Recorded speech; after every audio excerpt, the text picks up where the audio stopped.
किती उडून गेला भरारा, संपला नाही आणि संपणारही नाही माझ्या मुंडे साहेबांचा दरारा, माझ्या मुंडे साहेबांचा दरारा। आज दिनांक 12 डिसेंबर, आज दिनांक 12 डिसेंबर 2025 आज आपण साजरी करणार आहोत माननीय गोपीनाथरावजी मुंडे साहेबांची जयंती। जयंती म्हणजे जन्मदिवस, जयंती म्हणजे जन्मदिवस। आपली शाळा ही इयत्ता 1ली ते 4थी प्राथमिक, आपली शाळा ही इयत्ता 1ली ते 4थी प्राथमिक स्तर। तर तुमच्या सोप्या भाषेत सांगायचं म्हणजे आज मुंडे साहेबांचा काय आहे?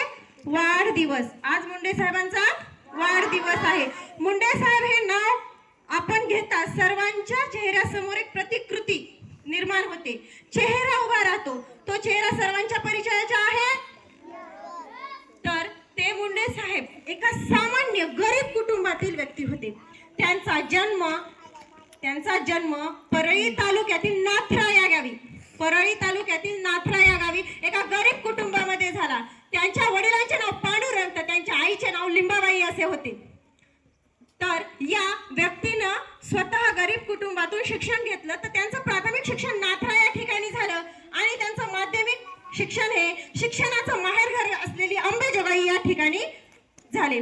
नंतर त्यांनी शिक्षण घेत असताना त्यांना मध्यम कुटुंबियामध्ये जगत असताना बऱ्याच अडीअडचणी आल्या। त्या अडीअडचणी त्यांनी स्वतः डोळ्यांनी पाहिल्या, शिक्षण पूर्ण केले, तर गरिबांच्या अडचणी जाणून घेतल्या आणि स्वतःचं शिक्षण पूर्ण केल्यानंतर स्वतः ते राजकारणामध्ये गेले। राजकारणाच्या कालखंडामध्ये ते एका भारतीय युवा पार्टी, माहिती आहे तुम्हाला भारतीय जनता पार्टी, चिन्ह कोणतं रे? कोणतं चिन्ह? कमळ। कमळ।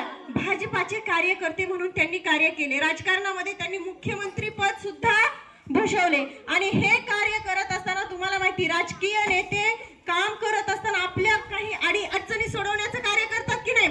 मग त्या अडी अडचणी सोडवण्याचं कार्य करत असताना त्यांनी प्रमुख अडचण डोळ्यासमोर घेतली, ते म्हणजे लहान मुलांचं शिक्षण। त्यांना असं वाटलं की मी जे शिक्षण घेतलं आहे तसं शिक्षण प्रत्येकाच्या मुलाला मिळालं पाहिजे। तर काही मुलं असतात खूप गरीब समाजातले, ज्यांचे आई वडील कुठं जातात? ऊस तोडण्यासाठी कारखान्याला जातात। मग त्या मुलं, माझ्या जसं मुलांना शिक्षण मिळतंय, माझ्या मुलांना मी शिक्षण देऊ शकतो, माझ्या आई वडिलांनी गरीब परिस्थितीतून मला शिक्षण दिलं, पण या मुलांना पण शिक्षण मिळालं पाहिजे, यांच्यासाठी मी काहीतरी केलं पाहिजे। म्हणून त्यांनी पहिलं कार्य केलं ते म्हणजे ऊसतोड कामगारांच्या मुलांसाठी मोफत शिक्षण। आपण पाहतो आता तिकडे आई वडील जरी ऊस तोडत असले तरी त्यांना शांत झोप लागते, कारण त्यांच्या मनामध्ये असतं की माझा मुलगा आज चांगल्या शाळेमध्ये चांगलं शिक्षण घेत आहे, त्याला सर्व सोयी सवलती मिळत आहेत। ही देण आहे मुंडे साहेबांची, ही देण आहे मुंडे साहेबांची। तसं बरेच कार्य त्यांनी त्यांच्या समाज कारकिर्दीमध्ये केले आणि ते कार्य केले म्हणूनच एका राजकीय नेत्याची सुद्धा जयंती साजरी केली जाते। तुम्ही पाहतात फक्त जर एखादा सामाजिक कार्यकर्ता असेल, समाजसेवक असेल, इथून मागे सर्व समाजसेवकांच्या जयंत्या पुण्यतिथी साजऱ्या करण्यात आलेल्या आहेत, पण राजकीय नेत्याची पुण्यतिथी जयंती साजरी करण्यात आली का? नाही। तर या नेत्याने, या कार्यकर्त्याने स्वतःपेक्षा समाजाचा विचार केला, म्हणून या कार्यकर्त्याची काय शाळेमध्ये साजरी करण्यात येत आहे, आज जयंती आणि पुण्यतिथी साजरी करण्यात येत आहे। असा हा ढाण्या वाघ होता। असा हा कोण होता? ढाण्या वाघ होता। पहा तुम्ही, राजकीय नेत्याला सुद्धा आज लोक काय म्हणत आहेत? देव नाही, कार्यकर्ता नाही, समाजसेवक नाही, तर दैवत काय म्हणत आहेत? बऱ्याच जणांच्या तुम्ही आज पाहत आहात घरामध्ये फोटो आहे आणि फोटोची देव म्हणून पूजा केली जात आहे। करतात की नाही? असं महान कार्य करणाऱ्या एका नेत्याचा माहिती का तुम्हाला? अचानक दुर्दैवाने अपघाती काय झाला? मृत्यू झाला। तो मृत्यू झाला 3 जून 2014 रोजी। 3 जून 2014 रोजी अशा ढाण्या वाघाचा मृत्यू झाला आणि आपल्यातून एक हिरा गमावला गेला, आपल्यातून हिरा गमावला गेला। आज जर ते आपल्यात असते तर अनेक असे भरपूर कार्य त्यांनी आपल्यासाठी केले असते, गोरगरिबांसाठी केले असते, समाजासाठी केले असते। त्यांचा मृत्यू झाला आणि माहिती का, त्यांनी एक परंपरा सुरू केलेली होती। कोणती परंपरा? तुम्हाला माहिती, आपल्याला जर एखादा आपला मुद्दा मांडायचा असेल तर मेन ठिकाणी जाणं, पोहोचणं, कलेक्टर पर्यंत जाणं, आपलं नेत्यांपर्यंत पोहोचणं, समाजाला पोहोचणं होतं का? नाही। तर प्रत्येक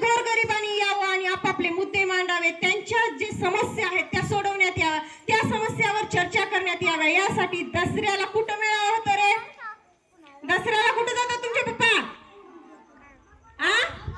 भगवान गडाला. भगवान गड या ठिकाणी आणि सर्वांच्या सोयीचं ठिकाण आहे, म्हणून ते ठिकाण त्यांनी निवडलं. आणि भगवान गडाला दरवर्षी दसऱ्याच्या दिवशी मेळावा होतो आणि त्या मेळाव्यामध्ये सर्व जे प्रश्न आहेत त्या प्रश्नांवर चर्चा केली जाते आणि ते प्रश्न सोडविण्यासाठी निर्णय घेतले जातात. आणि ती परंपरा जरी मुंडे साहेब आज आपल्यात नसले तरी त्यांच्या सुकन्या पंकजाताईंनी ती परंपरा कायम ठेवलेली आहे. आणि त्यांच्या कार्याचा वसा घेत पुढं ते कार्य एक कन्या मुलगी असून पूर्ण करत आहेत. बघा रे, आपण पाहतो की आपला जो समाज आहे, गरीब आहे, तो काय म्हणतात माहिती का? वंशाला दिवाच पाहिजे. इकडे प्रॉपर्टी का नसना, खायला भाकर तुकडा का नसना, पण काय म्हणतात? वंशाला दिवा पाहिजे, आपल्या प्रॉपर्टीला वारस पाहिजे. कोण पाहिजे? मुलगा. पण मुंडे साहेबांना ती एकदम प्रथाच ठेवली का? स्वतःची एवढी प्रॉपर्टी असताना सुद्धा त्यांना मुलगा आहे का? नाही. मुलीनं पाणी पाजलं त्यांना. कुणी पाजलं?